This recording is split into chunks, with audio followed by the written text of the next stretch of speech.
So what's up, guys? Welcome back. Another day in the shop. This is my shop. Another day of diagnosing an issue, a problem. This one's going to be, again, a little costly. Let me run this by you in a second.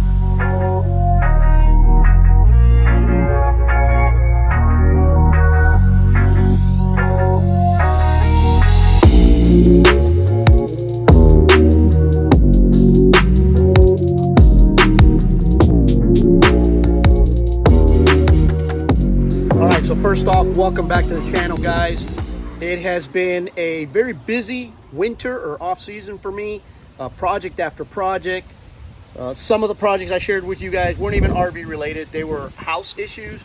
But as far as I'm concerned, they're do-it-yourselves videos, and you know, a lot of you people enjoy those videos, and I love sharing them with you guys. But today we are back on the RV. Right at the end of season 3, we had a little issue. We experienced some water heater concerns. What happens is we have a 2021 Keystone Legacy package. If you guys aren't familiar with that, Legacy package is just like it's an upgraded package that brings, you know, disc brakes and multiple different things that the base model does not. One of the issues, or one of the things that it does bring, is the in-command system. The in-command system is basically the brains of the whole operation inside the coach. This is basically what I'm talking about. This is the in-command system. Normally on a regular coach, you get buttons like this, and I'll be perfectly honest with you, I'm not really sure which one is better. The manual buttons or this computer in-command system. Well, the problems actually started right here at the in-command system. I started getting a notice that something was wrong with the water heater. Every time I turned it on to gas or electric, I would have an issue with the water heater, and it wasn't working properly. There's Nugget barking back there, wondering when we're going to hit the road again. But we were having a problem with we were getting a signal that something was wrong with the water heater. So I started diagnosing what was going on with the water heater. Let me show you guys what I was doing. So here is my water heater, and everybody has different types. You got to figure out, when you start doing troubleshooting on your water heater, you got to figure out first of all which one you have. I actually have the Suburban 12-gallon, and you could tell if you look right over here on the side, it'll show you right there, 12-gallon. And here's the model number right there, the SW12DE. So that's the first thing you need to figure out, which type of water heater you have. So I looked at a couple of videos on YouTube on how to diagnose or troubleshoot problems with this. The first thing I did was I checked the electrodes that are here at the end of this cable, which is what basically causes the spark that ignites the gas, okay? Those were properly set, right distance, they look good. They look stout, you know, nothing was wrong with them. Then I checked this tube. This is the tube that the gas actually goes through, and those electrodes in there ignite, and that's what basically heats up your water heater. That was fine. There was no cobwebs or anything. Then I pulled this clip out, and this clip basically disconnects the tube, and it gives you access to that little port right in there. That little port is what shoots the gas out, okay, into this tube that in turn goes inside and gets ignited. That was fine. That was working fine. At least on site, they were working. You know, from site, they looked good. There was nothing in the way, nothing causing it to clog up. So, no big deal. So then I started thinking, well, there's also, I had already done, when we were in Orlando, right before season 3, I had already checked the thermostats. Here are both thermostats. The left side, this one right here, is 12 volts, and this side right here is the 120, okay? Now, this cap usually goes on top of there, and it's and here's your reset buttons. Okay, these are your reset buttons. Now, I bought these. I have them right here. Okay, I have them right there, and I'm in the process of changing those. Okay, because if they're malfunctioning and they're sending a signal that that the tank is heated or whatever, they're not going to work. They're not going to work. So, in the process of changing that, okay, I started taking the bolt that's in the middle And as soon as I started turning on the bolt, this is the bolt right here, which basically is connected to the tank, the whole thing just came off. And it just sheared in my hands, and it just stayed right here. So now this is no longer connected to the tank. If you notice right back there, it is no longer connected to the tank. I'm not even sure if that's an issue, if it's a grounding issue or something. I don't know. I don't know if I'm going to need a new tank because it sheared off.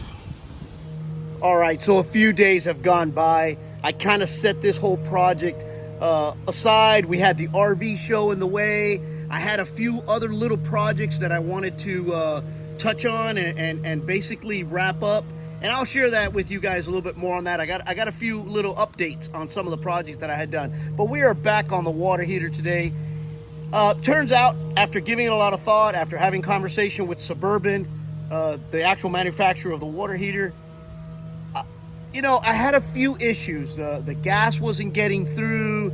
That little bolt that goes welded onto the tank itself sheared off. So there was a couple of little issues that, you know, they were concerning to me. I probably could have gone a different route, but I chose to just go ahead and replace the water heater.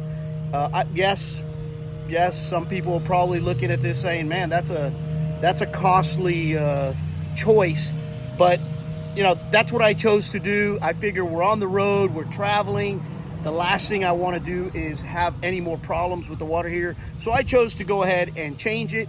And we're going to start on that today. I'm going to jump back on this project, and I'm going to take you guys step by step on how to change the water heater. I've already done a few connections inside the coach. I've already taken them apart. I'll share those with you guys and let you know how this turns out. Let's go. Let's hit it. All right, so this is what I got going on out here. Real quick update. Remember, this is the, oh, by the way, all the power's off. This is the bolt that broke off the actual tank, the thermostat.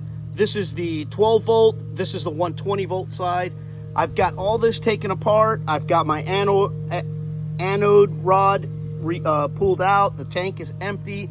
This is the furnace. I went ahead and took out the cover just so I can have more access to this side of it, just so I can work easily.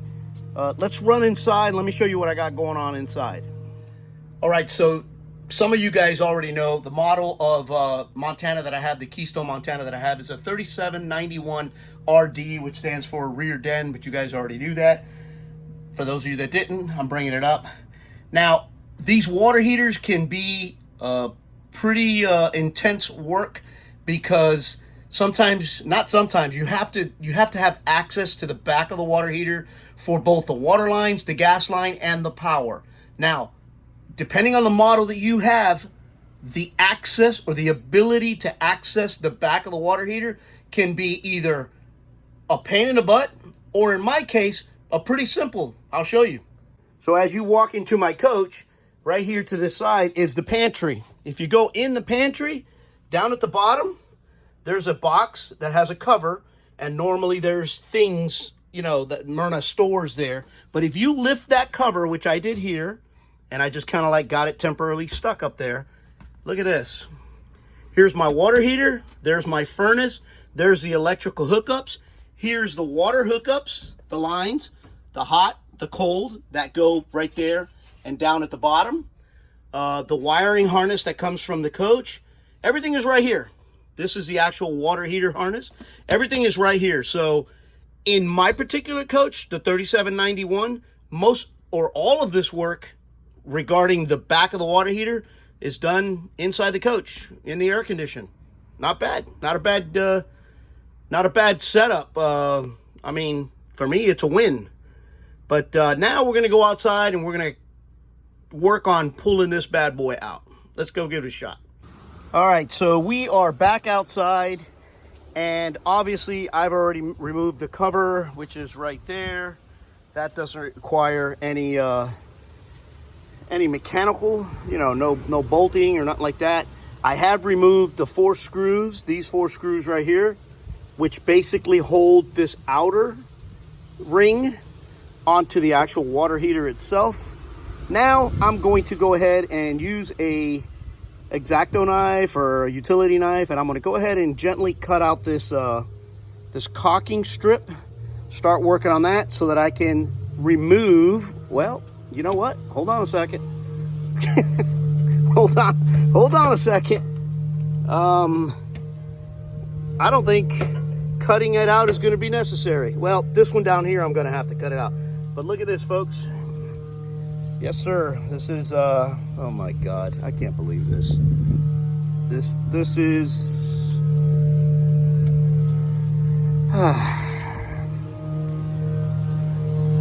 this is a Keystone, Montana, guys. It's not a bad, you know, it's not a bad manufacturer, but this is the kind of workmanship that we're dealing with here. So, wow. Let me jump on here, take this off, and then I'll show you guys what's happening.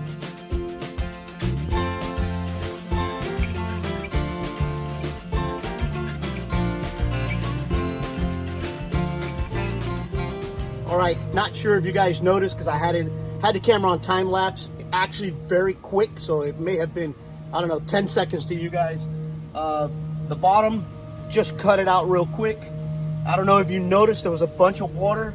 It's actually still here, a bunch of water that came out. So, you know, public service announcement, word to the wise, those of you guys that are RVers and you have this kind of setup or similar, inspect this once in a while, because obviously there was some water being held right in here, and eventually water's going to find its way.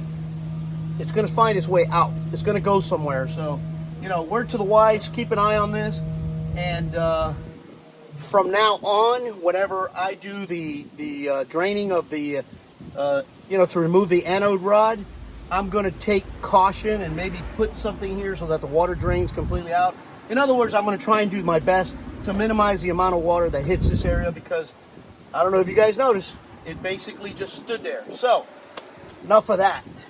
Now, I had 1, 2, and 3 screws right here holding the actual tank into the wall or into the RV itself. Pretty straightforward. I'm going to go ahead now and work on seeing if it comes out. Don't forget, safety first. Gloves.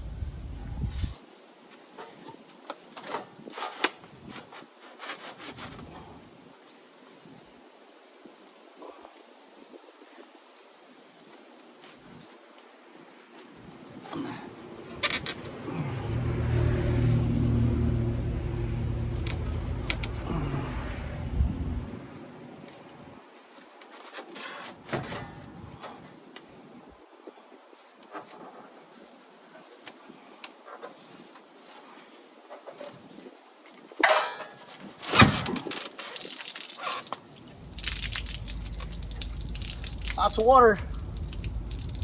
Lots of water still in here. Wasn't expecting that.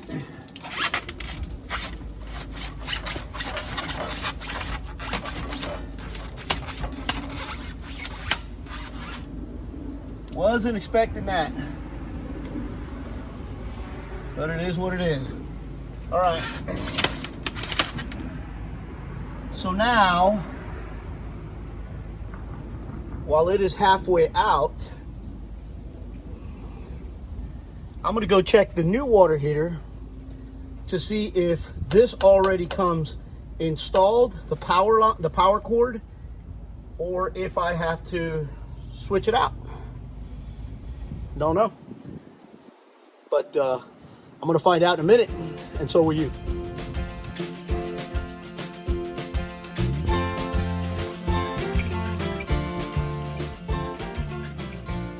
All right, obviously I did this a long time ago before I ordered it, but if you see right here, SW12DE, that's the new one. Make sure that you have the right model, or make sure that I had the right model. If you look over here, it's a SW12DE. So it is the same model. Some of the configurations here in the wiring seem a little different. Let me look at this and I'll get right back. All right, so I compared the new unit with the old unit, the wiring. There are a few wires that I'm going to have to add, like this orange one right up here. There you go, this orange one right here. And this yellow one right here, that's basically a ground.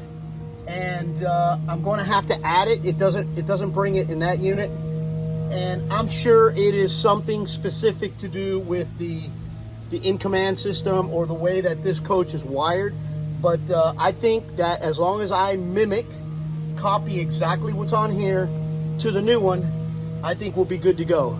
And by the way, I checked the new one. It does not bring this cord pigtail. I'm going to go ahead and take this off and take that out, and I'm going to show you guys how they do it, how Keystone does it.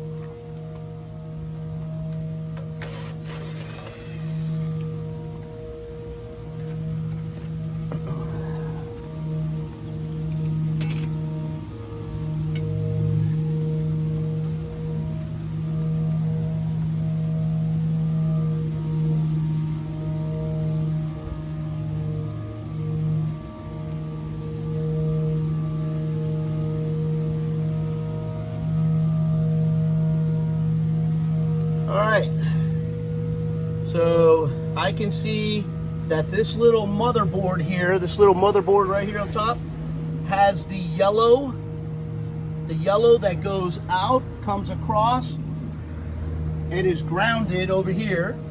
So that little motherboard needs to be grounded. And then this orange one, okay, is the one that goes through this and is connected to the blue wire, to a blue wire over here inside the coach. So I'm going to quickly take a picture of this so that I make sure that I connect everything where it's supposed to go. So that's what I'm going to do now. All right, so come to find out, this little module right here, I'm assuming it's some sort of module. Sorry for the noise in the background, some guy's cutting the grass. This little module, I'm going to show you over here on the new one. It's not there, okay? It doesn't come with it. It does have the two screw holes. It has the two screw holes here, so you can replace it. I'm not sure, but I'm guessing that probably has something to do with specific unit, you know, because I have the legacy program or the legacy model. Maybe that has something to do with it because it's all computerized, but should be an easy replacement, remove and replacement. I'm gonna go ahead, while this unit is still on the wall here and being propped up, I'm gonna go ahead and take all that off and I'm gonna install it on the new one. And again, I'm gonna show you guys all of that. All right, so first and foremost, I already looked at the new unit. The new unit, I'm going to have to splice in this black wire here because it connects to this little module. So let's start off taking everything apart by doing the neutral first here, or the ground, I should say. Okay, just in case you all are wondering, I already took a picture of this stuff because I don't want to be surprised. So this ground is loose here. Now I am going to cut this white and black. And I have a cutter somewhere right around here. I'm going to cut this white and black. There's the black.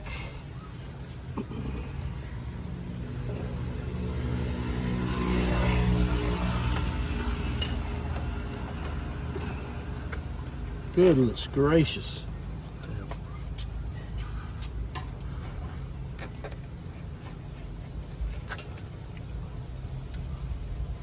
And the white.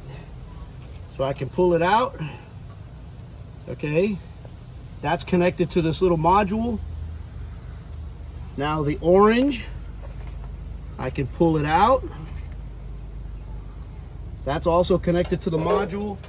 And then that yellow is a ground. This yellow is a ground over here. So I will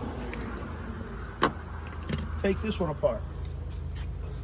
Don't worry, you won't be able to see that one. All it is a ground that's connected to this side. There you go. So now, in theory, I should be able to remove this entire little module and switch it to the new machine. What do you think? In theory. I'm going to go ahead and replace this this ground here, because I'm not sure if I mentioned to you guys earlier, I'm definitely going to keep this water heater for parts, for spare parts. And while I'm talking about spare parts, in conversation with Suburban, they did tell me that because this bolt broke off the tank, that they do not sell the tank by itself, that I have to replace the whole apparatus. Now, I'm sure that's a marketing ploy. I'm sure there's a way to weld that bolt back on, but I really wasn't, I didn't want to take that chance, because, you know, we're out there and the last thing I want is for this thing to break down while we're in, I don't know, Maine. All right, so I cut out the little module. I have it up here. Okay, I'm gonna go ahead and transfer the module onto this, but before I do that, I gotta do the power cables. I have to splice them onto here, and I'm going to show you guys that. It's gonna take me a minute. I'll probably just put it on time lapse. It's not that big of a deal, but I'll share it with you guys. Let's go.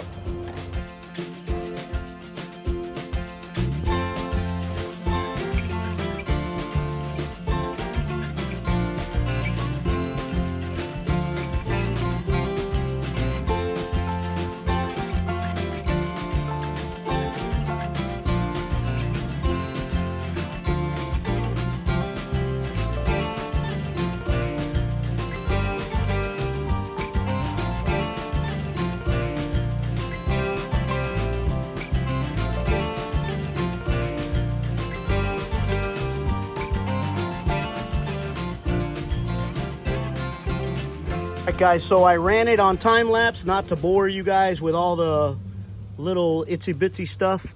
That relay, or the little module that's up here, is installed. All my 120 connections are made. I saw you guys welding a few little things. I decided to go old school with because it wasn't really working. I didn't feel too comfortable with it. This one here came out perfect, but these two, since they're the power ones, I decided to go ahead and do it with wire nuts. I've already installed from this little module the yellow that goes across onto this ground like it was on the old one, and then this orange one goes connected inside the coach to the blue, along with the coach. All the connections I'll make inside with these. But this part is good to go. I'm going to go ahead and shore this up, put these back, and put the cover back on, and my pigtail is installed, and let's get to the good stuff. All right guys, so I'm getting ready to go ahead and pull the old water heater out, but I just wanted to show you guys what I did here. This module, or this module and this cord right here is the actual igniter cord. Everything comes loose. So for just feasibility, for easiness, I taped everything down to the main structure of the water heater, including the wires, and I'm gonna have to do the connections inside the RV. I taped everything down so things won't be flopping. And now I'm gonna move to removing the old water heater. Got my cousin here again to give me a hand. This is ready to go, so let's do it. All right, so here we go. I've already got it half the way out. Everything's disconnected. I hope I don't get a ton of water on me.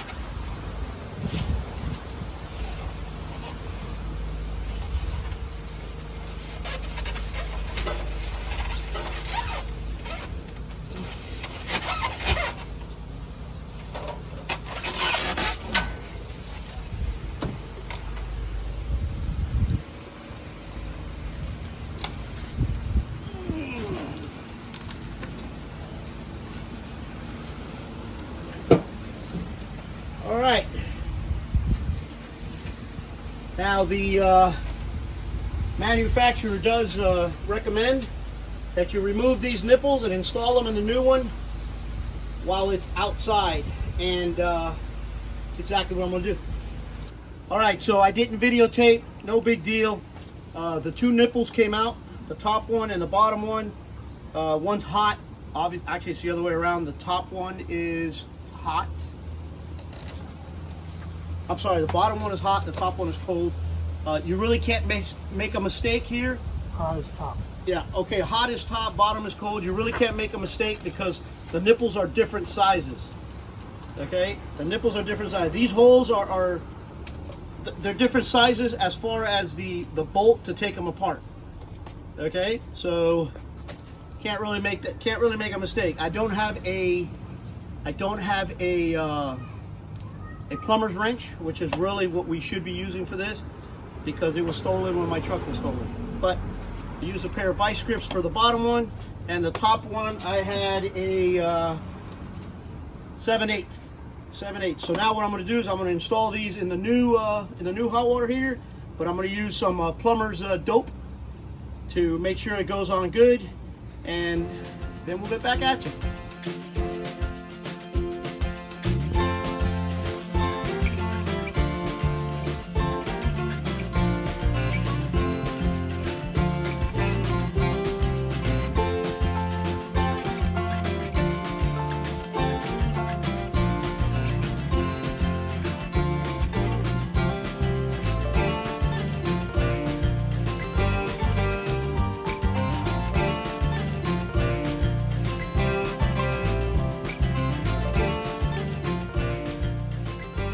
Again, ideally, you would want to do this with a plumber's wrench, but I don't got one.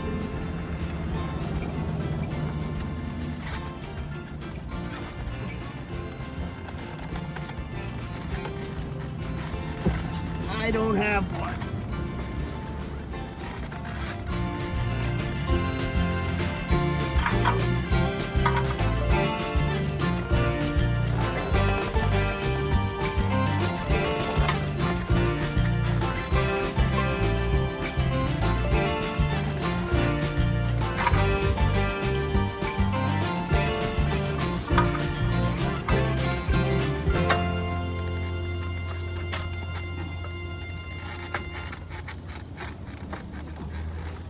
All right, I think that's good enough. Put this back where it goes. And now we'll jump on the other one. Same thing, won't bore you with this. All right, the old water heater is out, as you guys very well saw. And now I took 5 minutes, came in here and cut out all the old caulking.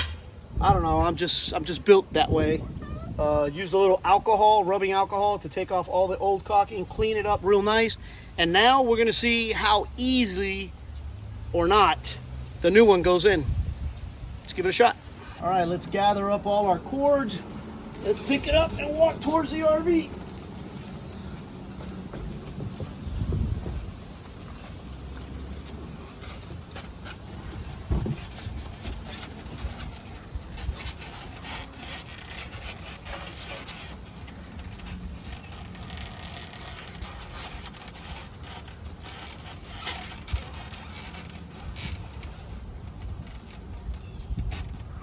I'll tell you what I'm going to do.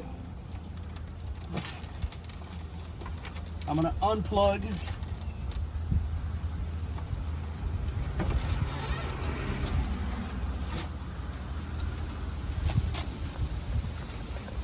should have thought of this.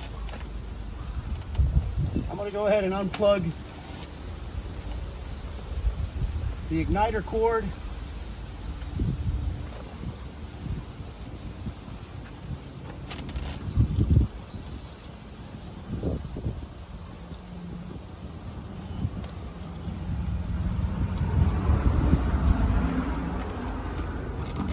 Because it's kind of in the way. This thing is kind of in the way also.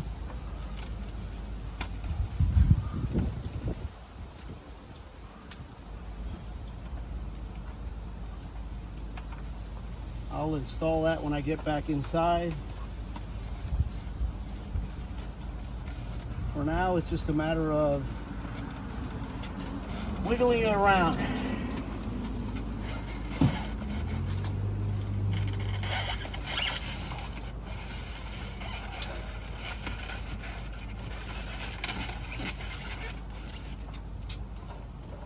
All right, I got it here. Very tight fit, so I'm going to have to move the cords that I taped up at the top, kind of stuff them in this little corner, and once I get inside the RV, the working compartment inside, I'll revisit. For now, I'm going to go ahead and take the cord, throw it in.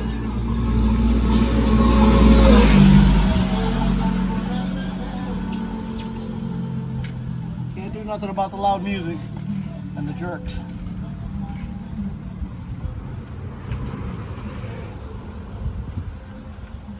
All right, these wires, this one goes over here,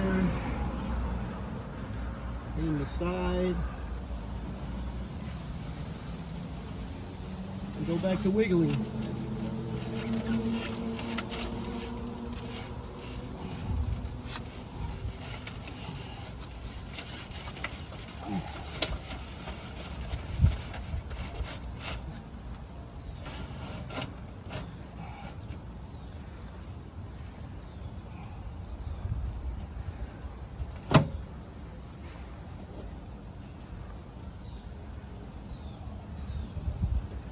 What do you think?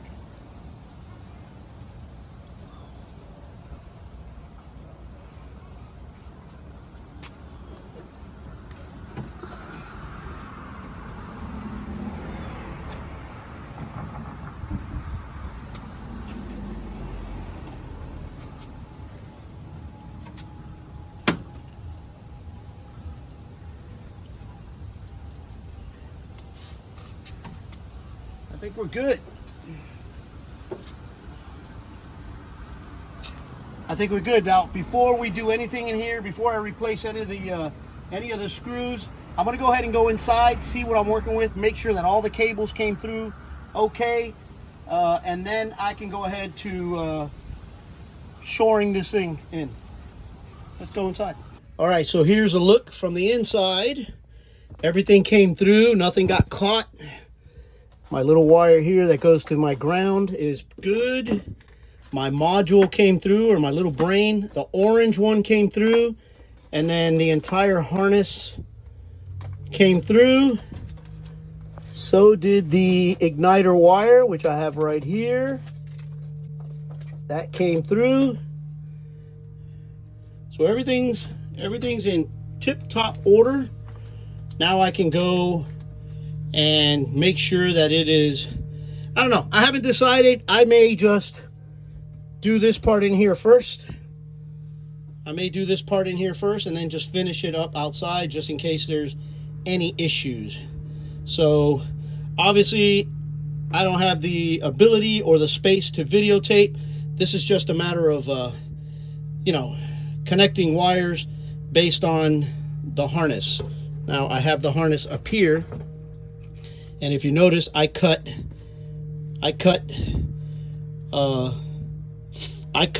between the heater and the actual splice so that I know which color of wires go with what. That's what we got going on. All right, let's move on.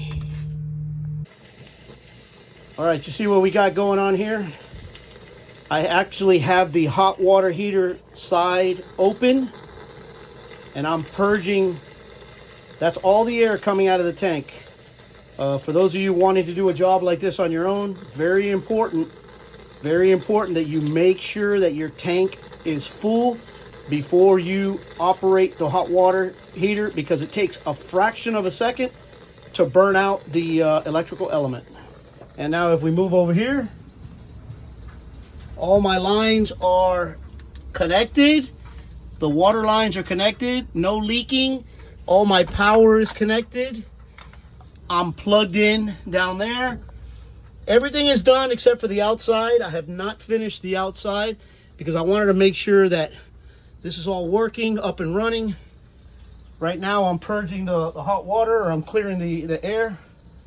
I'll let you guys know how that goes in a minute.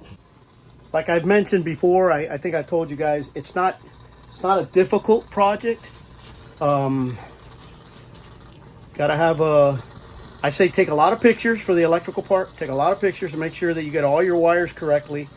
Do not turn on the water, or do not turn on the heat until your tank is completely full. You could do it by checking the lines here, or also you could do it by checking the overflow valve on the tank itself. Okay, you open that up. If water comes out, then that means there's hot water in the system. But right now it's filling up all the lines, and we'll go from there. Get back to you guys. Give me 1 minute. All right, so after making sure that everything is connected and everything is installed correctly, make sure the tank is full with water. I came out here, hit the switch, and there you go, guys. We have liftoff. So we have a functioning water heater. Now it's time to replace all this other stuff, and then at the end I'll give you guys a summary. All right, so as you guys saw, it is working. My system has the capabilities of working on electric, gas, or both. It's working on all three systems. It's firing right up. So like I mentioned, now it's time to put all this stuff back. I didn't want to do any of that until I made sure that this was up and running. But that's good. We're cooking with gas literally now. We are back up and running, ready to go camping. Let me do a little work on this, and then I'll share with you guys at the end. All right, so we did a little butyl tape. It didn't have any before. I like to do it because it keeps the water on. Remember, I only taped it on 3 sides: the left, the top, and the right. Left the bottom out for drainage. After butyl tape, before putting the screws into the actual aluminum, I used the long screws. I've already installed 2, or kind of set them into place. These are the long screws that actually pull the water heater and the frame together, so it tightens it up. See, it's pulling the water heater up to the edge and tightening the frame at the same time. I think that's a big Benny because it snugs this up. I didn't do this one here. That's good. Now the last one. That's all nice and snug. Perfect. Butyl tape's doing its job. Oops. Did I drop the tip? Oh, it's right here.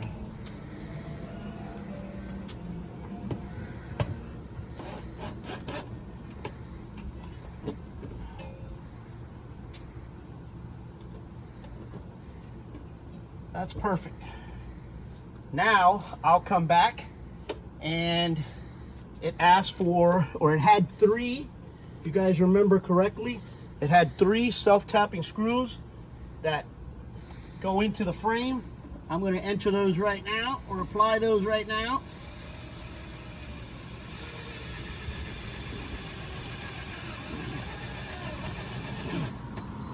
There's one.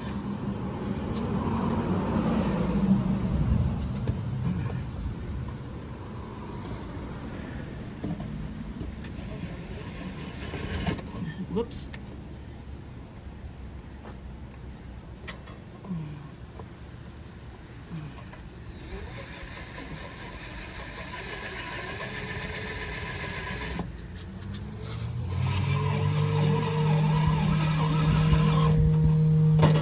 That's 2.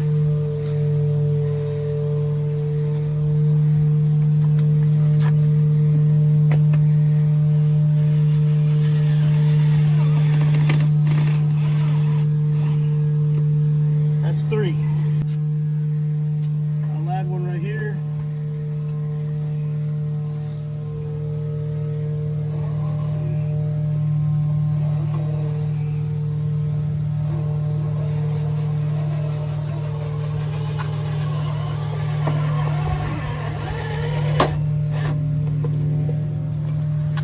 There you go.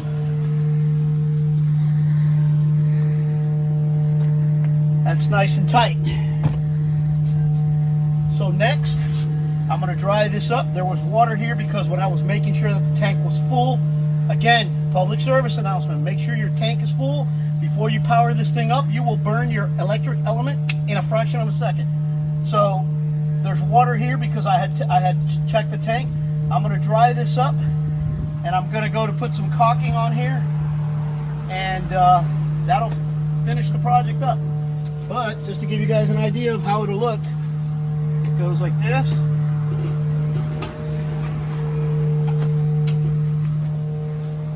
And we're done. I'm not going to bore you with the caulking around the edges. I will tell you this, and I learned it from another YouTuber, which I thought was a great idea. A lot of these compartments have caulking that sticks up, and it's kind of globby from factory, and whenever you get dirt and dust in there, it just looks horrible. So in the next couple of weeks, because I have time on my hands, I'm going to go back and I'm going to take off all that old caulking, and I'm going to do what I'm going to do now, which is I'm going to put tape. I'm going to tape all the way around here. I'm going to put the caulking in, push it in with my finger, wait till it dries just a tad, and then I'm going to pull the tape off, and it'll make a nice clean seal. And I'll share with you guys a picture of that finished product when I'm all done. But I hope you guys found this video informative. I tried to give you guys as much detail as possible, but it is fixed. It is up and working, and we are ready to go camping.